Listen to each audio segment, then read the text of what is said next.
Hello and welcome to 20 Lore Pro. Thank you so much for joining us here today as we watch the Hunter Burton Memorial Lorcana Championship.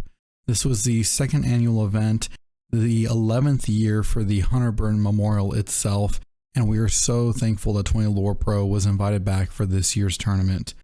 This year we had over 70 competitors compete in the Lorcana tournament, along with many side events and freebies that were raffled and given out all throughout the day. We want to thank our Enchanted Level sponsors Cloud Collectibles, Random Encounter Games, The Card Haven, Pixelborn, Mothership Books and Games, and Pixel Haven. Thanks to them and many within the community, we were able to raise over $7,500 to support 988, the U.S. National Suicide and Crisis Lifeline. If you or a loved one are experiencing suicidal ideation or are going through a mental health crisis, reach out to 988. There's support available 24/7, and there are professionals who want to help you find the right resources that you need. Again, this is 20 Lore Pro, and I'm Sir Ashtown, and thank you so much for joining us. We also want to thank Miguel over at Diamond Ink Apparel for doing the beautiful artwork on the Lorcana Championship playmats that you see before you on the tournament screen. If you want to get yours non-serialized, you can head on over to 20lore.pro to our merch section. Also, there will be a link in the description to get yours today. We want to thank GFQ for printing those playmats and for being a long-time partner alongside 20 Lore Pro. Thank you, GFQ Underground, for printing those mats. And here we are going on to the next round. Hello and welcome to 20 Lore Pro. I'm Sir Ashtown, and joining with me today is Liam from the Illumineers. How are you doing, Liam? I am doing very well. I'm very excited to be here. I love this event, and I'm honored to be back for a second year. Thanks for having me. I'm really excited to be here. We have had, a plethora of players join. We went from 30 players to 40, and I believe we went all the way up to 68 players. So now this is a 7-round tournament. We're going to have more rounds for y'all tomorrow, along with the top 8. So you're just getting a small taste of what we're doing here today at the Hunter Burton Memorial Lorcana Championship. We are going on into round 3. We are here at the Hunter Burton Memorial, and we are so excited to be raising awareness in the gaming community of 988. If you or a loved one are going through a mental health crisis or having suicidal ideation, head on over to 988. There's help available 24/7. Hello and welcome again. We're here with 20 Lore Pro at the Hunter Burton Memorial Lorcana Championship. Almost, I was thinking about CCS for a minute there. I know. Thinking about I'm next also weekend. blending this with DLC talk, and just trying to get all my language sorted out. So, yeah. It's been that weekend. It's been a long weekend, which has been great because we're raising awareness for 988. We have had the pleasure of being here today and doing this amazing tournament, and you've gotten to talk to some great folks, walk around the venue, taking pictures. This is Aaron, by the way, from the Illumineers. Hey, thank you so much for joining us. Yeah, I'm so happy to be here. It's been such an incredible event weekend. I've gotten to meet so many incredible people involved in this organization, involved with this tournament. So many people who knew Hunter himself and just could talk about him as a person and what an amazing human being he was, and the passion that they have for this organization and this cause.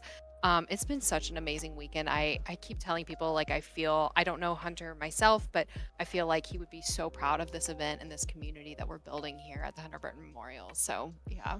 Well, I'll tell you, I never met him either, but the stories I've heard from people who did know him, he was a competitor. Yeah. He was cutthroat. So he would get to the top and be playing as hard as he could to get the wins. And so that's what we're having here today with Lorcana Bro in the finals, defending his title. I know, second year in a row. It's amazing. We're back at it again. And first seed versus second seed. Yeah. So, they've been cutthroat competitive. They're going for it, but we've seen Aaron do great. He's been doing wonderful. And so very excited to see him in the finals. And you know Aaron pretty well. Yeah, no, I've had an opportunity. Sorry, our child is running around.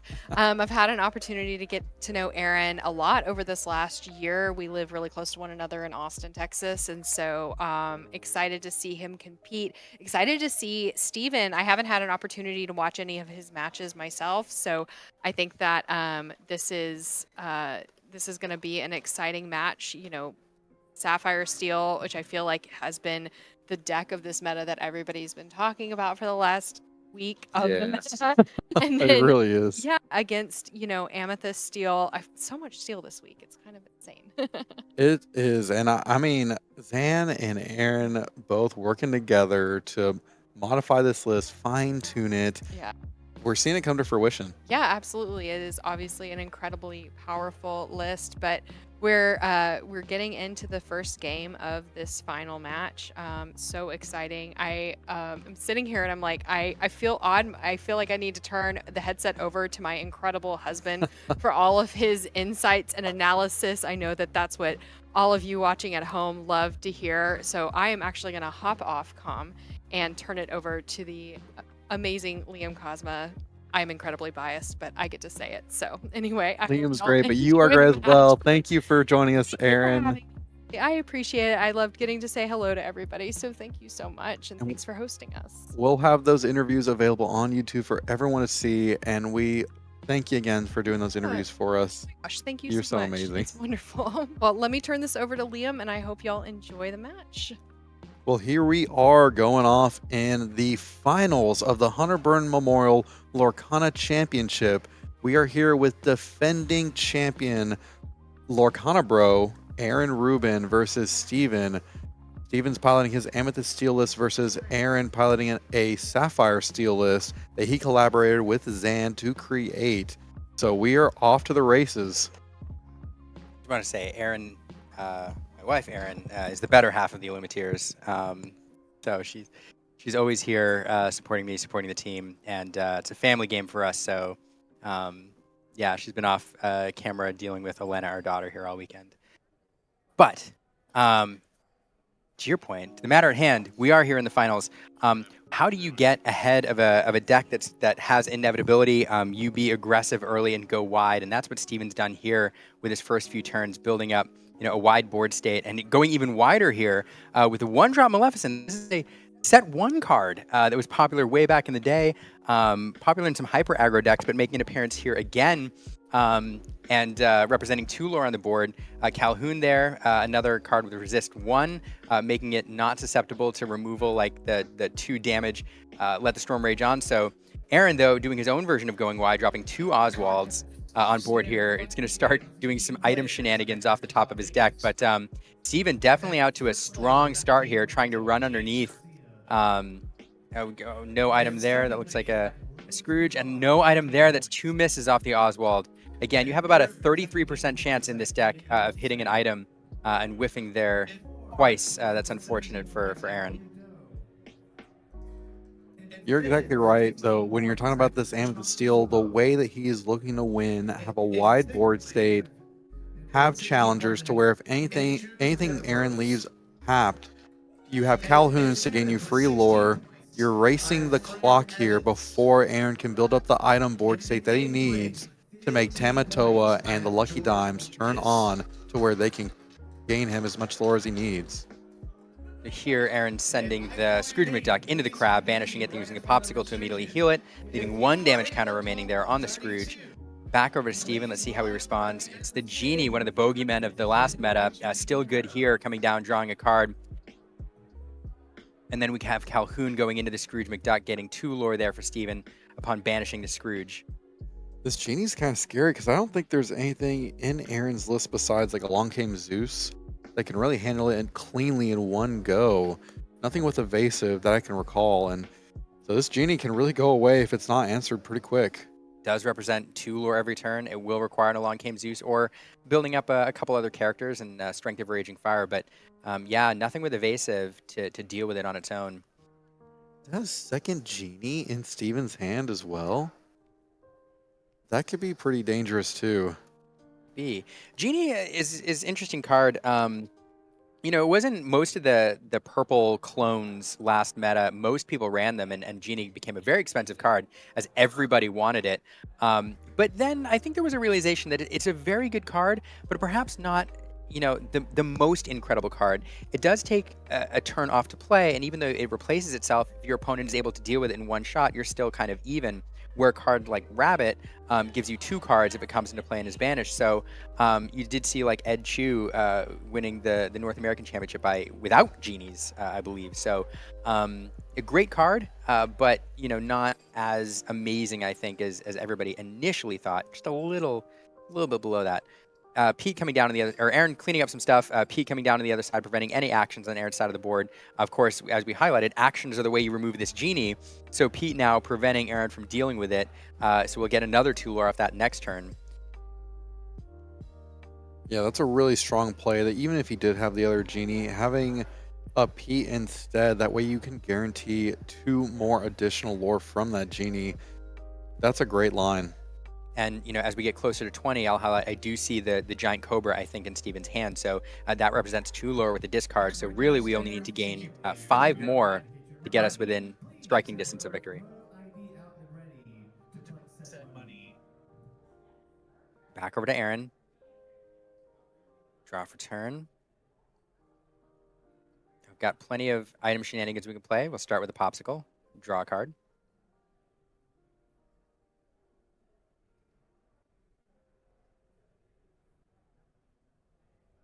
Thinking things through. Things are getting a little dicey for Aaron. Knows that genie is going to go to 15 next turn with goats and cobras around. That's a scary place to be. Trying to figure out how do we develop the board while dealing with maybe at least the Pete, trying to remove that 1 lore. See, we're going to trigger. We're going to ink, trigger the Oswald, get the popsicle for free off the top of the deck. That'll draw another card. You're right. This is so early that Steven has really developed his lore count. I mean, it's been pretty quick for him to do this, to get to 13. What he wants to do, definitely, you can tell his plan here was to be aggressive. Working those queens, or the Maleficents rather, the 1 drop with 2 lore into this list tells me that the plan with this deck in this meta is to be very aggressive, rather than leaning more towards mid-range. It's not an aggro deck. It is like a quick mid-range deck, but yeah, this Maleficent indicating really the game plan here is to run underneath a lot of the control decks we expected to see. Questing with the Tamatoa there will allow us to play an item for free. Don't see anything played. We'll move back over to Steven though. We'll see how close we get to winning the game here on this turn. I do the Fox so we could protect perhaps a line here. We protect the genie again by bouncing the Pete and playing the Pete again. So there it is, no more actions. That genie's safe for a whole other turn, likely. And then that would be a game with the Cobra in hand. Yeah, and that is it. Being it. Yeah, yep. Gosh. Golly, so the power of Pete, just a phenomenal card. We saw him revealed, last set, and everybody said, this is a way to shut down some of these action-heavy decks. But comboed here, in several games that we've seen, it's one of the reasons that Steel is such a popular color now. Not only do you have the damage-based removal, but Pete allows you to really interrupt your opponent's game plan. And then when you pair it with Amethyst, where you can bounce Pete, play him again, play the same Pete over and over and over again. This is not the first time we've seen Steven do this tournament, actually. It's very, I don't know, it strands items in your opponent's, or actions in your opponent's hand, and Pete doing work, Pete and repeat. Well, Pete with those not double genies, but the 1 genie just protecting it twice. I mean, you're right. From the last set, genie scared a lot of players, myself included, to want to play it because I thought of how strong it was. I love to play Blurple, and so Genie fit in so well. But even in Ruby Amethyst, I mean, we saw Genie doing so much during the last set. It is still a powerful character, and glad to see it here still making an impact in this kind of aggro mid-range Amethyst Steel list.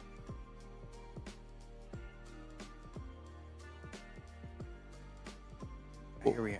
We are getting ready here for Game 2 of the Hunter Burton Memorial Lorcana Championship.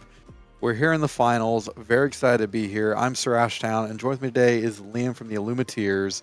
They are doing mulligans right now, and again, we just want to thank our Enchanted Level sponsors. We have Mothership Books and Games in Austin, Texas. We have Cloud Collectibles here in Dallas-Fort Worth, the Pixel Haven near UT campus. We have Pixelborn and the Card Haven. We want to thank them so much for their support. If you or a loved one are struggling with suicidal ideation or mental health crisis, head on over to 988 where there is support 24/7. Let's head on over into the finals here as we're going into game 2. They're finishing off their mulligans right now. And thanks for mentioning that again, Wesley. You never know, like the one time that you talk about this when it's going to resonate with somebody and have an impact. And it only takes once for somebody, the right person to learn about 988 at the right time to make a real huge difference. So definitely something that I'm glad that we're talking about, and it's just a great event. No, we're so glad to be here. This is the second annual Lorcana Championship. They've done a ton of tournaments here. They've done Flesh and Blood, Pokemon, Magic the Gathering. And we're off to the races here. Aaron having that turn 1 Force Sphere, turn 2 Tipo.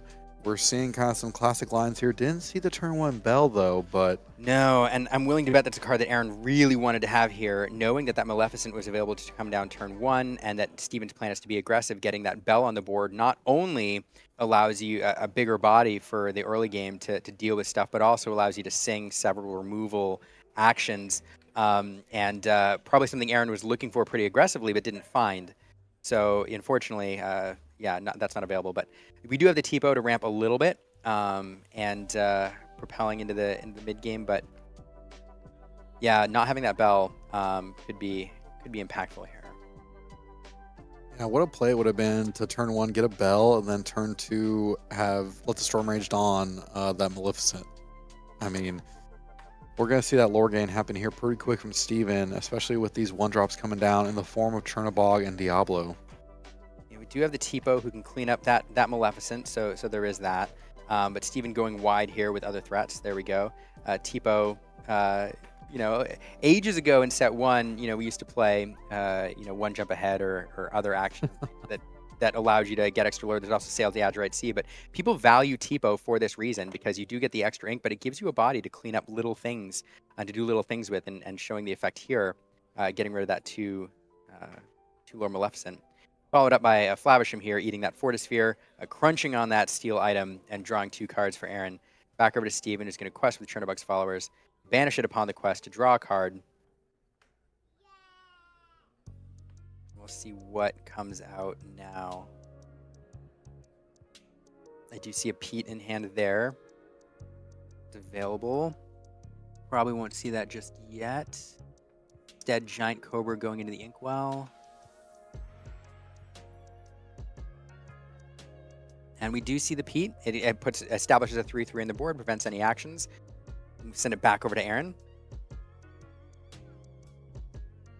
I think there's other things Steven would love to play in the scenario. Calhoun, some other cards, establish maybe another 2 1-drops, but in those not available, Pete coming out. Aaron coming down with his own Pete, preventing actions on that side of the board. Then we're going to challenge that Diablo to give Steven an extra card. Just seems like Steven's probably not on his ideal draw here. Yeah, looking at Steven, I was just thinking of how many Merlin crabs he runs. He does have 3, because that is like a sweet spot with those Diablos where you can then turn them into challengers, get to draw a card off of it while banishing an opponent's character, but didn't see that quite happen. We will play the Genie here, draw a card, get that dangerous, evasive quester on the board, but definitely vulnerable to a Long Came Zeus at this point, or even Strength of Raging Fire if we establish another character. Pete's going to quest there, go up to 5, back over to Aaron.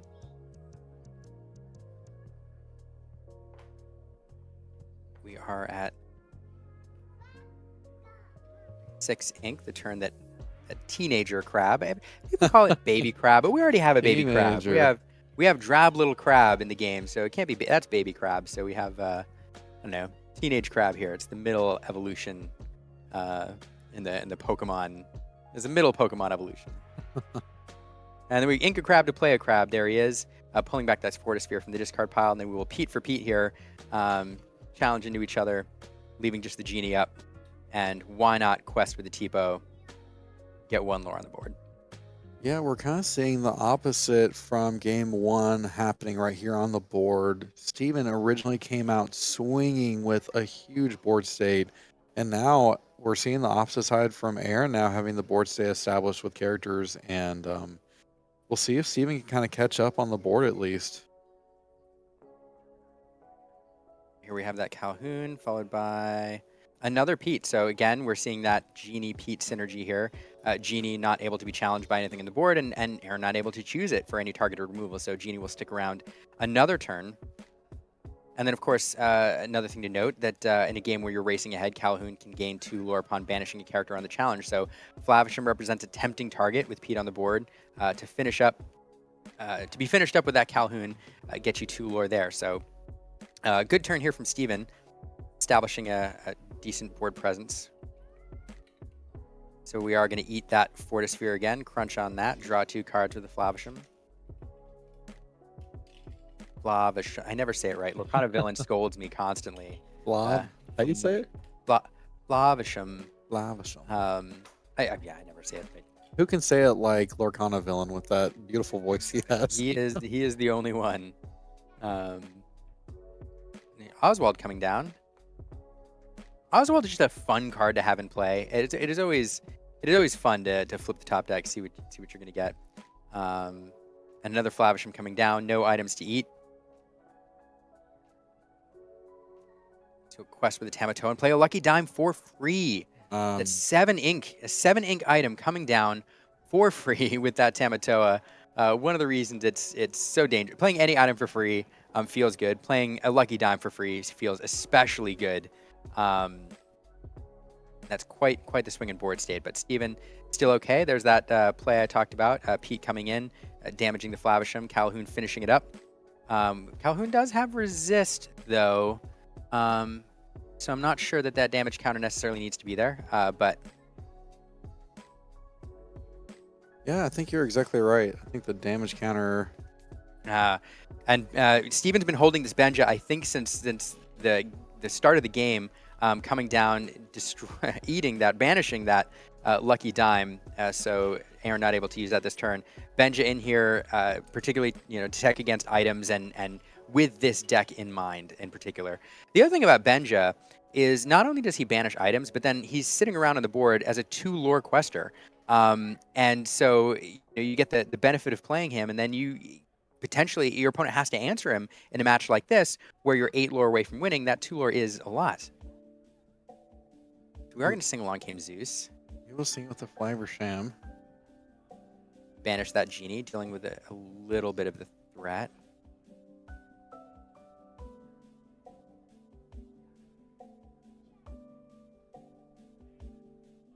Wow, this is great board state from both sides. I mean, Steven being at 12 here, we see the White Roses, the Benja, we see lore on the board. Aaron now does have the Tamatoa. Oswald, he does hit the trigger. Go, we'll draw an item from the popsicle, see what we draw. Like to draw into some removal. Love a Strength of Raging Fire, would be delightful here to deal with that Benja. We do have the crab that can challenge in and remove one of those threats. But again, as you're doing the math here, that Calhoun represents 1 lore on the board in terms of its lore value, but 2 lore if it can finish things off on a challenge. And again, that Flavisham is presenting a tempting target for that. Here comes a Tamatoa. We'll bring back an item.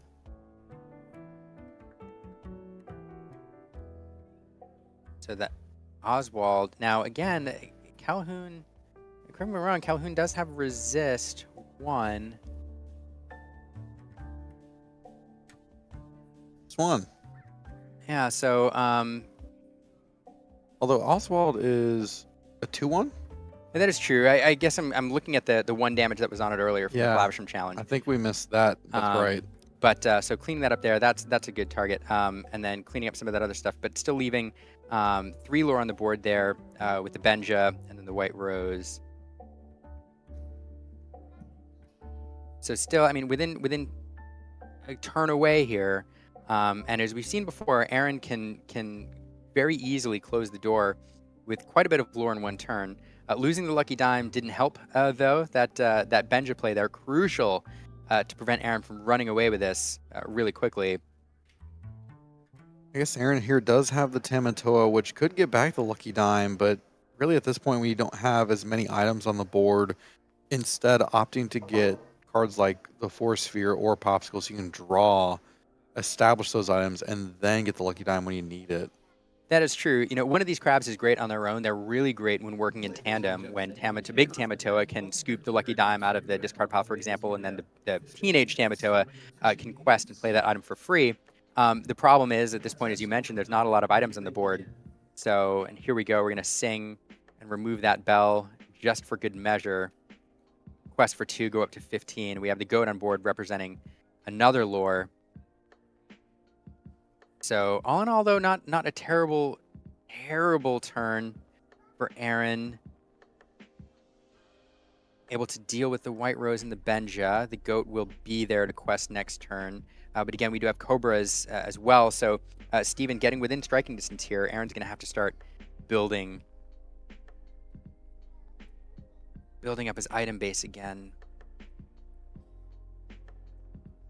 Yeah, being at 15, you do have a goat, so that's 16, but no cards in hand. We'll have to see kind of what he top decks, because it could be interesting where if Aaron has to take 2 turns off, try gain lore, reestablish the board, if he draws into a giant Cobra. To really see what happens here. Yeah, it's a tough thing. Aaron would love to be able to do some crabby shenanigans here and start, manipulating items, pulling things out, putting items in play to kind of build his engine. But those are his big challengers. And so, trying to figure out, I'm sure if there's a way that he can remove some of those other characters without having to use his crabs and do other things with them. We'll see. So let's start by drawing 2 cards, seeing what we get, getting, full information here.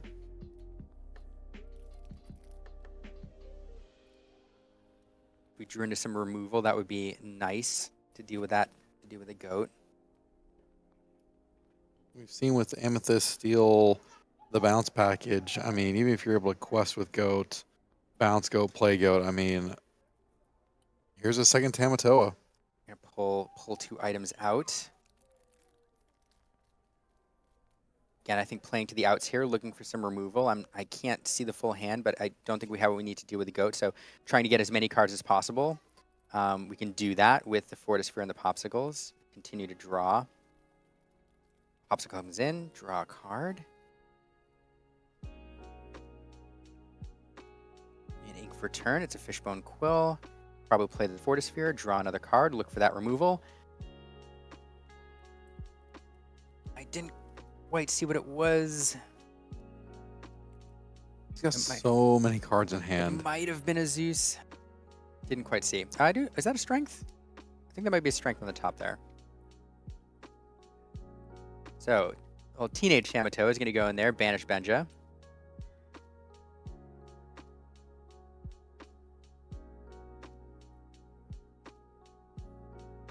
And unfortunately, if nobody left to sing except that Tamatoa, which you want to challenge. So I think if that is removal in his hand, and I can't tell, the calculus here is, do I save it and challenge in with the Tamatoa and remove that 1 lore anyway, or use the removal?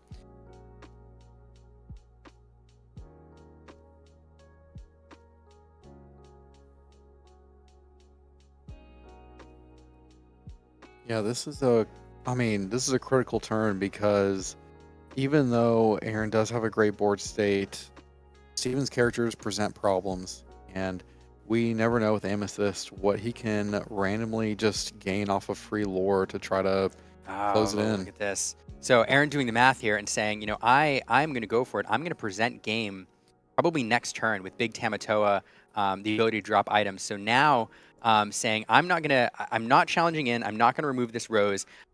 If you can quest to 17, you might have the Cobra, that'll bring you up to 19, unless you have a way, even if you bounce and play goat again and ink, you can only get up to 19. So Aaron now presenting game on board. Here we were, looking at this, trying to think about how can Aaron prevent Steven from winning next turn and buying another turn. And instead, Aaron dropping enough items, doing the math, questing out, and saying, you answer me. I'm the beatdown now. And that's exactly what this deck can do. So, yeah. That's a great point. Making yourself saying, I think that shows how seasoned of a player Aaron is. Saying, you know what, I see what I have on the board, instead of trying to work around what you're doing because you're close. I'm just going to get me within range. Even if you take out 1 or 2, I'm still going to get there because of your resources that you have to have. No cards in hand. I think Aaron saw, because of his experience, that was the best route to go. Yeah, fantastic play. And I think both decks played pretty well here. I will say again, I don't think Aaron had the ideal draw. I think he would have wanted to have the Bell in this matchup, but it didn't matter in the end. Steven also, I think, not on his ideal draw. We did have the turn 1 Maleficent, but I think you would have liked to go into like perhaps a turn 2 Calhoun, and rather than waiting and playing Pete.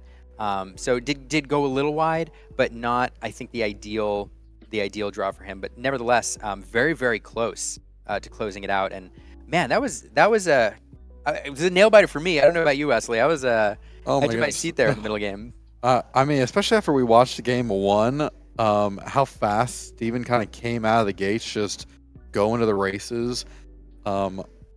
This game felt more like, okay, we're having some card games going back and forth here, and I'm glad that we get a game 3.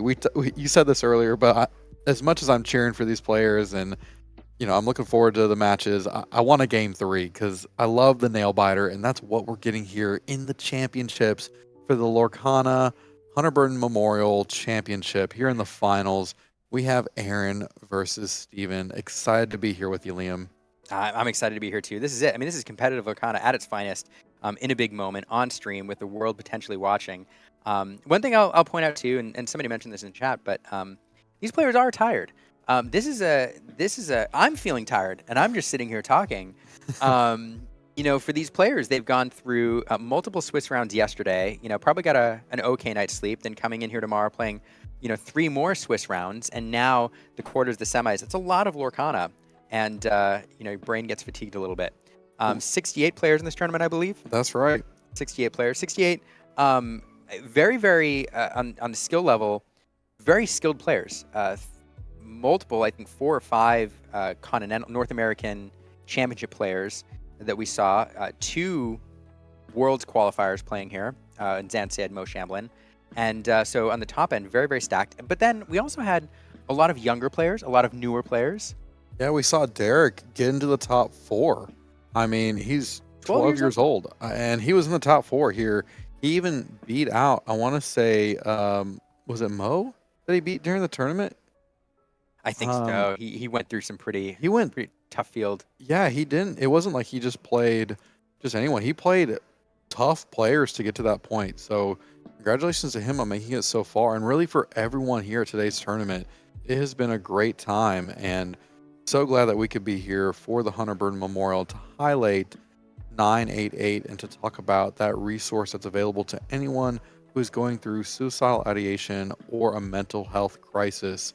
988 is that number again. And you're talking about players being tired. I know for sure Aaron last night was playing games until late, testing and just preparing for today. But here we are in the finals of the Lorcana Championship. Game 3. And we are off to the races. Turn 1 play for Steven here with the Magic Broom, followed over back over to Aaron for the Popsicle. And again, no bell. One of the cards that we've come to expect on turn 1 from Sapphire decks here. So nothing in play to answer that broom. Yeah, I guess we also aren't seeing a Maleficent from Steven or a really quick... I mean, we obviously see 2 characters right here, maybe a Chernobyl Diablo follow-up, but we didn't see the quick lore gain.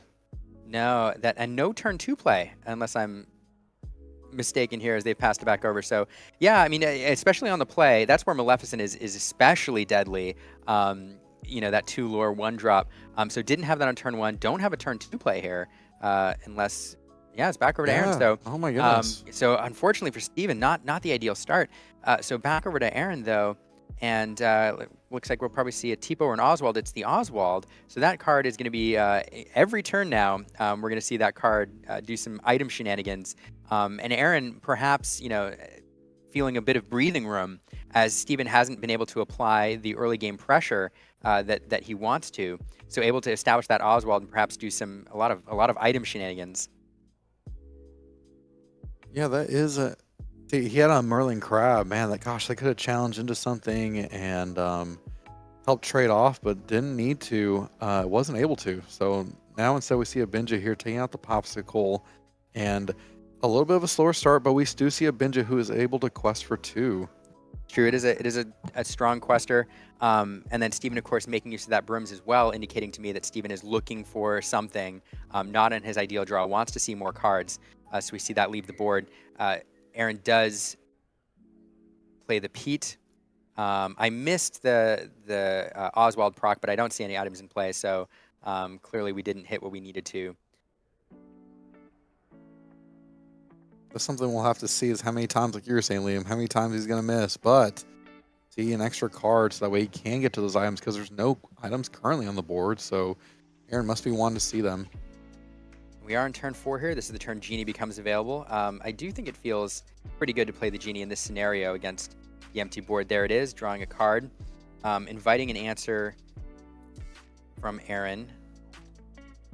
And let's see if we will quest with the Benja. It does make it vulnerable to the Pete, but even again trying to race ahead and close this game out, so happy to do that. Back over to Aaron.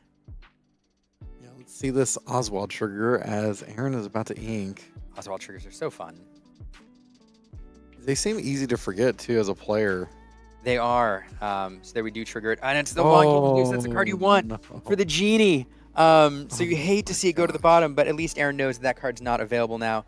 Now we'll look at the top 4 cards, though, try to find an item. It is a Fortisphere. And, oh, the Along Came Zeus going to the bottom just feels bad. You're 1 card away that turn from drawing into the card that can deal with the Genie. So Pete will clean up the Benja. 2 damage counters there on him. And I think we'll go back over to Steven and the lone Genie. That's sometimes how it happens, though, when you're cycling through your deck and you're looking. Sometimes hit cards away that you didn't want to. Yeah, and you know, but here's the thing: like, you can't look at it that way because, and I am guilty of it. Yeah. You're like, oh, I wish I hadn't done that because the Zeus was next turn, but that Zeus could have been 1 card further down, and perhaps by removing a card on top of it, then you get to that Zeus sooner. So it's all very random. It's all maths. It's all chance. But at the very least, even though he lost that card, sent it to the bottom, Aaron has information now and knows that Zeus, that particular Zeus, is probably not available for the rest of the game, unless something crazy happens. But another Genie on the board, again, dangerous. That, I mean, Aaron's going to need, a couple actions now to clean those up. And this is definitely a way that Steven can close this game out. Unchecked Genies are a menace. But we know Aaron runs multiple copies of Long King Zeus. He has other songs that he can sing that can help clean up those Genies, or, like he did last game, kind of ignore what's going on when he needs to in order to try to win.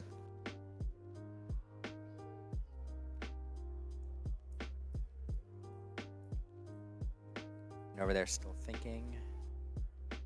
Did send a goat to the inkwell. We're going to quest for the Genie, go up to 6. That would have been the Zeus. That would have been the Zeus with the Scrooge. Would have been great. Fortisphere now. Drawing a card. You do have the Stinger for Zeus there if you draw into it with that Scrooge McDuck. Justin in 4th place with 16 points. Chase Hop in 5th place with 16 points. ML. Thinking things through.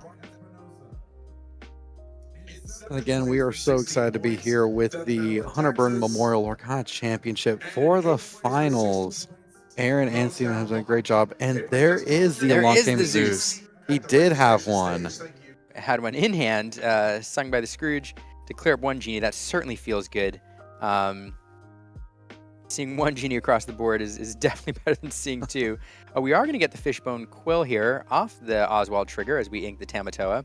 Getting a free 3-cost item there feels pretty good. It does come into play exerted, though, so not able to use it immediately.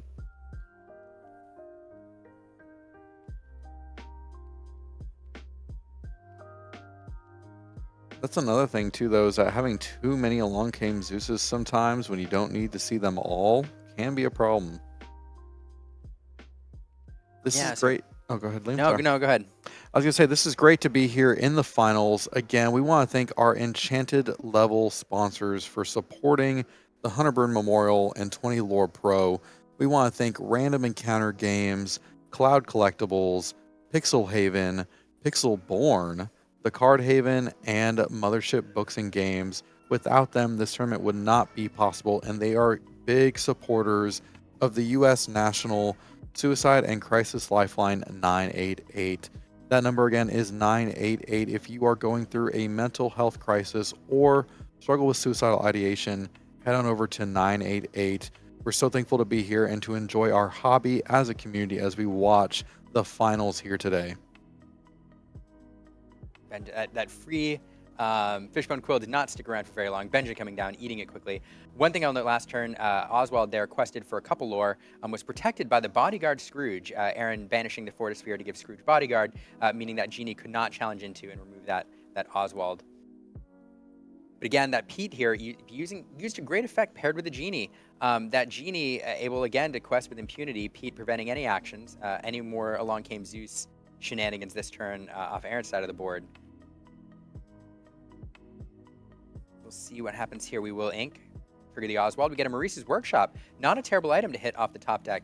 Not only does it net you extra cards, but you can use it even though it's exerted if Aaron has any other items. Instead, we're going to play the Teenage Tamatoa, mid Tamatoa, get 2 items back, the Popsicle and the Fortisphere. When paired with those Maurice's Workshop, represents some significant card draw. And we're just going to quest. Talk about board development on Aaron's side. He is starting to see the pieces that he needs in order to gain the resources to get to the end game. Because now that he's got that Maurice's Workshop on, he's got Tamatoa available. This is the start of a point to where Aaron can really start drawing cards off of all the items he's getting off of the Oswald, the Tamatoa from Maurice's Workshop. Yeah, and that Oswald, an interesting choice to quest here, but it is a very weak character. It's going to go down very easily to a challenge, and you'd love to protect it and continue to gain advantage of that that free item off the top deck, especially when paired with the Workshop. But every lore here matters, and Aaron's looking at Steven's side of the board and saying, I see 5 lore on your side of the board. That brings you up to 13. So every character that Steven devotes to challenging is reducing that lore total by 1. And so Aaron's saying, look, I'm going to drive my lore total higher. I'm going to make that lucky dime even more threatening if I get it to play and can use immediately. But at the same time, if you're challenging into my Oswald and removing it, I don't like losing it, but I certainly don't mind that you're not questing with your Pete or your Benja or whatever else is challenging in. Yeah, so definitely trying to force Steven into a response role here. It does also make to where this already damaged Pete, that if it follows up and does have to challenge and finish off a Pete or a Benja, whatever did quest or challenge, not a bad way to use a damaged Pete that wouldn't stay along for very long anyways.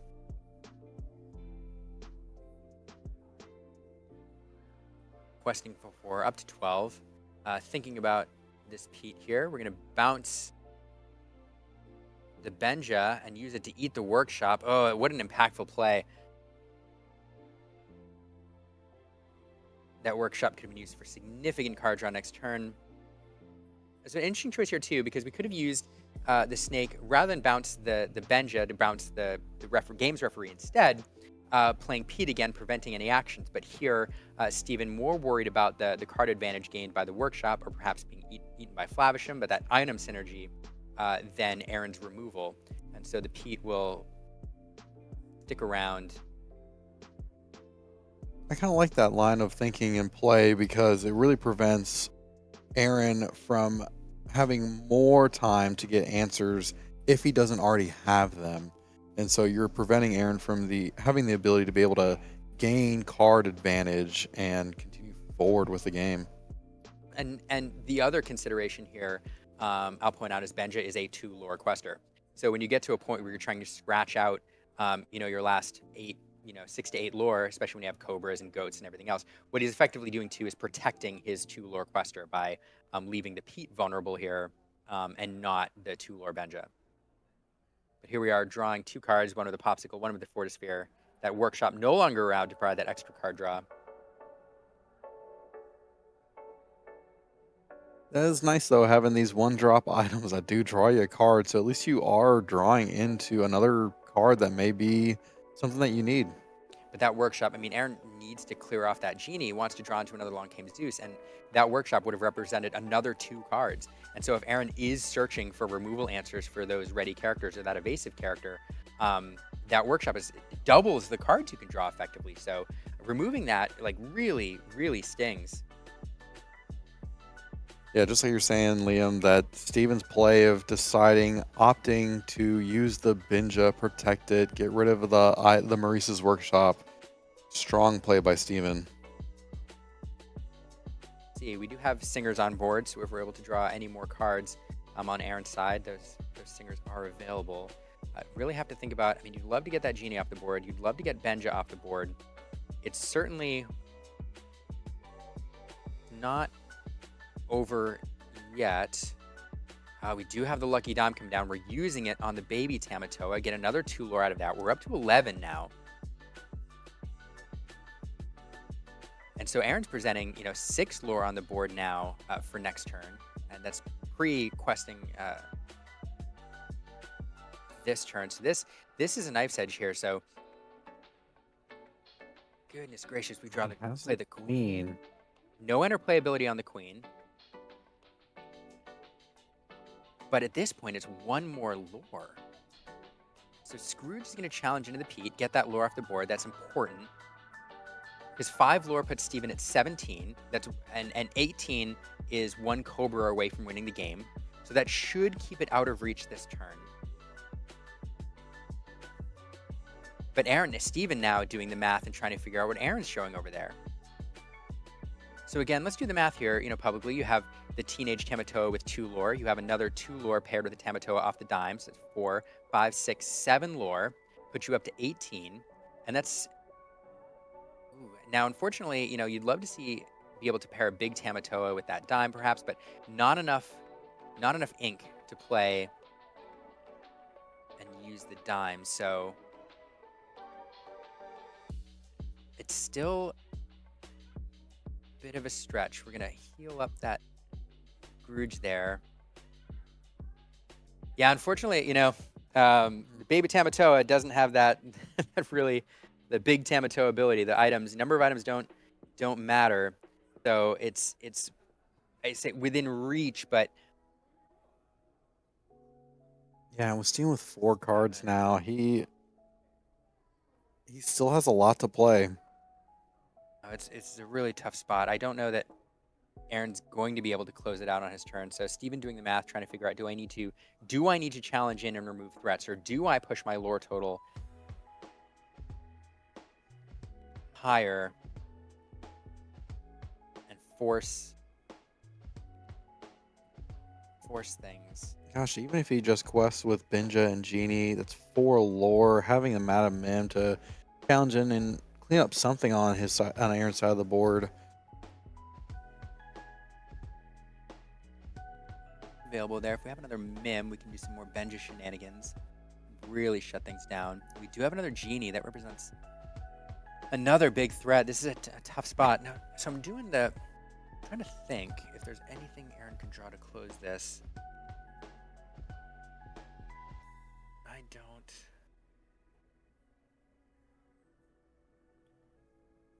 Yeah, on Aaron's side, it's gonna be very close.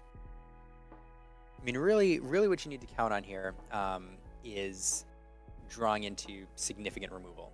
Finding, using the Queen to find an item to draw you a card, trying to draw cards to draw into all the removal you need to clear the board, and then just hope that Steven doesn't have the Goat and a Goat Bounce or the Cobra to close things out. But that might be the nail in the coffin there. And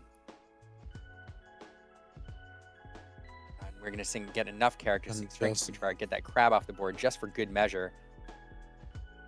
And oh my goodness, Pete Games referee, meaning those Genies, you're just not going to be able to do anything about them.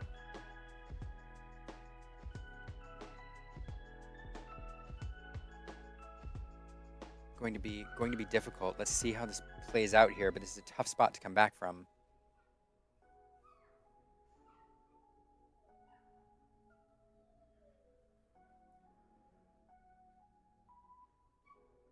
Okay, he's counting up his lore. I think he's going up to 14. 14. So now what he's presenting.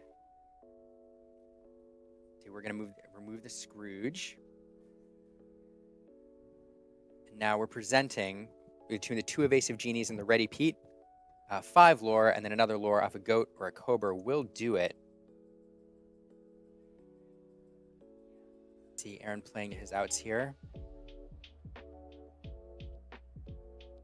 And again, that P being out means that no actions can be played. So cards like Along Came Zeus cannot be used to be removed. Any of Steven's characters. This is looking like Steven has a great board state for himself. Yeah, so we know a goat or a cobra closes out the game for Steven. You know, we have to hope, if you're Aaron, you hope that he doesn't have it and develop your board. You can pull back that popsicle. Now Queen is going to look. Now Queen's going to challenge into the Benja. Remove that. Looks like Pete's going to quest for 1. So really at this point, I mean, we're showing 5 lore on the board. It's do you have the goat or do you have the cobra? And if you do, and you do have the cobra, if you want a card to discard, you have the cobra, and the whole time just needed to draw a card to discard it. Yeah, that's it. We hear everyone discard, and that is it. He had the cobra, and that was enough. You know, I do think if he had not been able to close out that game that turn with that big Tamato on the board, probably could have come away with it the next turn. Yeah, especially with how many items he had in play with the Tamato in play. You're right. He had enough lore at 13 to where he could have brought it back that next turn 1 more turn.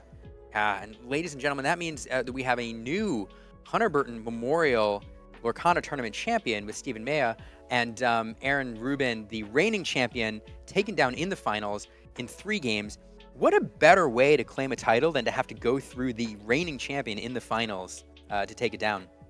No, this has been great. I mean, Aaron, Steven, seed 1, seed 2, into the top 8, and here they were into the finals. Those top seeds playing. We see Steven seed 1, Aaron was seed 2. So you're right. This has been an amazing finals here at the Hunter Burton Memorial Lorcana Championship. What a great game from both of these competitors. We're so glad to be here to give you all the coverage for today's tournament. And we're going to be live again next weekend with Charlie's Collectible Show with their Lorcana 10K. It was an 8K turned 10K. But today has been amazing, Liam. Thank you for joining us. This has been great. What a wonderful 2 days. What a wonderful cause to support raising awareness for suicide prevention. And to do that while playing this game that we all love, continuing to build our community, has just been fantastic. And the storylines here again are amazing. You had young players doing well. You have experienced players performing at the peak of their game. And then one of the storylines here for the finals, not only is it the reigning champion losing in the finals to our new champion Steven, but we have the bogeyman deck of this format, the one that everybody was scared of, this Oswald item Sapphire Steel variant, being taken down by a deck that's very similar to its variant in the last meta. It's the old guard. Steven splashed in some Cobras. I think that may have been it, and said, I'm going to ride this into this meta. I'm not scared of this blue steel items deck and having to go through one of the best pilots of this deck in Aaron Rubin to win. So that deck out there that everybody's scared of, don't be scared of it. There's things that can take it down, and we saw that here in the finals. But not only that, but we have seen other, I want to say, new decks kind of come to life from set 7. I mean, we saw the Pirates. We've kind of been talking about Pirates, that from Chase. He piloted this Emerald Steel pirate list. And so we're seeing decks that have some viability into this format. So the format's wide open. We're brand new here in set 7. So we have lots of Lorcana to go. And Sapphire Steel is a strong deck, especially when piloted by great players like Lorcana Bro Aaron. There's so much left of meta building to go. I completely agree. If you're watching the stream, all right, and you're an experienced player, you know stuff from the last metas, stuff you want to take a look at. You mentioned the Pirates deck. Take a look at the Pirates deck. It looks fun. You'll see it in some of your locals. Take a look at that. Take a look, if you haven't looked yet, at the tramp, I forget what they call it, Trampabog. That is so great. The lemon lime, as it's Yeah. lovingly called, but Take a look amazing. at that deck. That deck's going to be a menace in set championships. We saw it perform well here. It's really good. It's a lot of fun to play. Take a look at that one. And I also want you to take a look at the deck by Mo Shamblin. He did not make top 8, but Sapphire Emerald is a deck that we expected to do well or kind of make a resurgence here, especially with Ink Geyser being around. He built this very, very good and very interesting Ink Geyser Sapphire Emerald deck. And it's another deck that I think could do very well, even though it didn't crack the top 8 here. So if you're watching and you've been playing for a while and you're familiar with some of the old guard decks, these are 3 new ones that you should definitely take a look at, because especially if you're going to play in set champs or some of your locals or some smaller tournaments, these are decks that can do very well, and they're different. But I'm going to be joined here in a second by Steven, the new champion of the Hunter Burton Memorial Tournament. Steven, congratulations on the win. Thank you. Thank you. It was a long couple days, first off, and I want to ask some questions about your deck, but first off, how do you feel right now? I feel great. I lost to Aaron twice last year, I think, in the Hunter Burton, so got a little bit of revenge there, but it's a pleasure to play him all the time. He, I think, brings out the best in me. That's awesome. I mean, what do they say? Steel sharpens steel. Exactly. And so in this instance, you had steel on steel, but it's a great storyline. So you twice last year, he ended up taking it. You had to go through him in the finals. Fantastic. No, so you brought in this Amethyst Steel deck. I looked at it a little bit. It looked very similar to last set's deck. What changes did you make? It's I think the only change is the giant cobra. And it's not even really great into this matchup, but into other ones. But other than that, pretty vanilla, just doing consistent stuff. So, yeah. So why bring that? And I saw you took kind of an aggro build with the Maleficent 1-drops. Why into this particular meta now did you choose to bring this deck in? Yeah, I just figured with the new set, we'll be seeing a lot of blue steel, which was the case throughout the day. So, you know, you just try to get under them before they can get their items and dimes set up, and that's the hope and prayer. So that's your game plan into the control matchup. Just run under them, get those high lore questers out. Maybe play a Benger or two. Yeah. That card used to great effect. It was here. And got to bounce it even. So yeah, definitely. When you can, you bounce the Pete or bounce the Benger, whatever's more beneficial at the moment. We saw you make that choice there in the finals. You had the choice between the Benja and the Pete, picking the Benja in that instance. But yeah, getting these interplay abilities twice, super great. And you showcasing what Amethyst Steel does really well there. Did you see any other? So I was telling our viewers here, since you got to play a lot more of the field and see a lot more than I did, about some of the new decks we saw. Any decks surprise you? Any new builds that you thought are exciting and you want to highlight? Yeah, there was a local friend named Chase who was on a green steel Pirates deck with the new Pete and locations with John Silver, so that was really interesting to play against. And I played against a few green steels this weekend, actually, which going into testing, I was performing pretty poorly with my friends, so I was definitely not wanting to play those, but it just happened to work out. Well, I actually saw that deck a couple times, and it's bonkers. Like when it goes off, it is scary, and I want to play it just because it looks fun, and it also just happens to be good. So that's a lot of fun. I do want to ask really quick about. I want to ask a little about you and your background, and then your future. Yeah. What's your TCG background like? Have you played in challenges? What's your Lorcana history like coming in here? I was able to go to one challenge, Vegas. But that's about it, and this is my first TCG. Are you serious? I found a great group of friends to play with. I'd like to shout them out, the Incredibles. So that's my team. They helped me test, they helped me practice, they helped me get so much better than I ever would be otherwise. That's incredible. First TCG, one of the things that I know we talk about in Lorcana all the time is how it's bringing new people into the gaming space, into the TCG world. Perfect example here. You know, Aaron Rubin, of course, you're familiar with him. You know he's a Magic pro. Of course, yeah. And so years of TCGs, and you coming in here taking him down, that's incredible. What are you doing next? Any other tournaments coming up? So one of my teammates is actually hosting a fun event next weekend called the Diet Coke Invitational, which entry fee for that is only a 12-pack of Diet Coke. So we have a lot of entrants already, so it should just be a really fun time. They have some custom merchandise and cards. So it's going to be, great time. Other than that, we don't have any DLCs on the horizon, but hopefully once they get announced, we'll start planning. I'm actually really excited to follow that Diet Coke Invitational. Oh, it's going to be great. A lot of great players in the Dallas area. I know they talked about streaming it, so I hope that streams so we can follow it because, a lot of great players here, and you're certainly one of them after really crushing the competition here. Thank you so much. No, that's amazing. Incredibles. I want to make sure everybody sees the logo.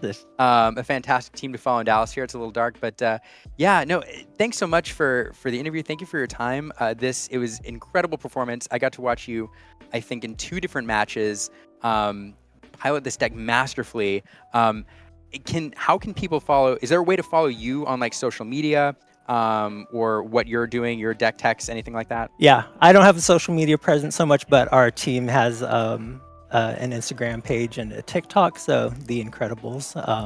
So just search us there and you can find us. We're always hoping to put out more content. Yeah, absolutely. Well, hey, if you're watching and you want to follow Steven, you want some deck tips from him, how to follow or play and pilot this Amethyst Steel deck. We saw him take down Aaron Rubin here. Definitely follow The Incredibles on social media, on Instagram, there, TikTok, and reach out to Steven that way. I'm certainly going to be one of the people doing that. Thank you so much. Yeah, no, and thanks again. It was a treat. With that, I think we're going to come to a break real quick and then sign off. So thanks again, Steven. Congratulations. Thanks, Liam. Well, that's it. What a wonderful couple days of Lorcana. Wesley, thanks so much for having me. Yeah, thank you so much, Liam, for coming. We really appreciate the Illumineers, you and Aaron being here. It has been great. Brandon, B squared. Great to have him here too. I know he joins y'all. I guess he's a full time now over with y'all. So on our Monday night shows, wonderful person. If y'all have not tuned in to the Illumineers, Monday nights, they're live. They always have so many amazing guest speakers coming on. Y'all are in tune with what's happening on the ground with Lorcana. If you haven't checked out the Illumineers, check them out Monday nights, and y'all also have great YouTube content. I mean, y'all are always posting such great videos. Enjoy them. Can I plug our guest on Monday? We have one guest lined up for Monday night. Yeah, that'd be great. It is, and especially interesting for the viewers. Tomorrow night, 8 o'clock, we're going to live. One of our guests is going to be Lorcana Kid, who took 4th here in this tournament, 12 years old, piloting green steel here. Very talented young player, and wanted to bring him on to showcase what young players in this game can do. So he'll be one of our guests tomorrow night on our channel. And I'm going to go see if I can line up Steven as well. So we'll see. Well, thank you for that. Head over to the Illumineers. They are a great group of content creators over on YouTube, Twitch. Y'all like multi-stream at the same time. None of them well, all of them mediocre, but they are great. So head on over to the Illumineers, follow them. We'll have all their links in the description of the videos that you will see later on this week on the 20 Lore Pros YouTube. If you miss any of the rounds, we'll have all of them available for you later on this week. Thank you again for joining us here at the Hunter Burton Memorial Lorcana Championship. We are here with 20 Lore Pro. I'm Sir Ashtown. We are highlighting and bringing awareness to the gaming community 988. That is the Suicide and Crisis Lifeline number for you. Again, that's 988. If you or a loved one are experiencing a mental health crisis or going through suicidal ideation, reach out to 988. There is support available 24/7, people who are professionally trained to help you or your loved one as y'all are going through any of those circumstances. Again, that number is 988. All of the proceeds from today's tournament, all of it is going towards that cause, 988, or to the Hunter Burton Memorial. As we continue to support the gaming community here in the Dallas-Fort Worth area, we want to thank our Enchanted Level sponsors. We have Mothership Books and Games in Austin, Texas. They've been a huge support to us, so thank you, Mothership Books and Games. We want to give a huge shout out to Cloud Collectibles. Cloud Collectibles here in the Dallas-Fort Worth area, they are a big trading card game shop. Really, they have these like huge shelves with these graded cards. They're so great. If you're looking for a graded card, they are the place to go. We want to thank Random Encounter Games here in the Dallas-Fort Worth area. They were a huge support, especially with the starter deck tournament that we hosted.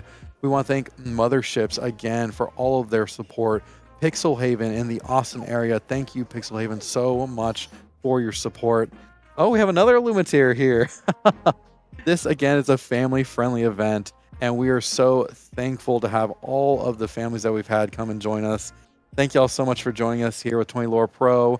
We're glad to be a part of this event and to have y'all here with us today. Thanks so much. We will see y'all in the next video. The next tournament, again, is Charlie's Collectible Show's Lorcana 10K next weekend. And then following that, at the end of the month, is the World Class Cards 10K weekend. So stay tuned for all of those. We will see y'all in the future.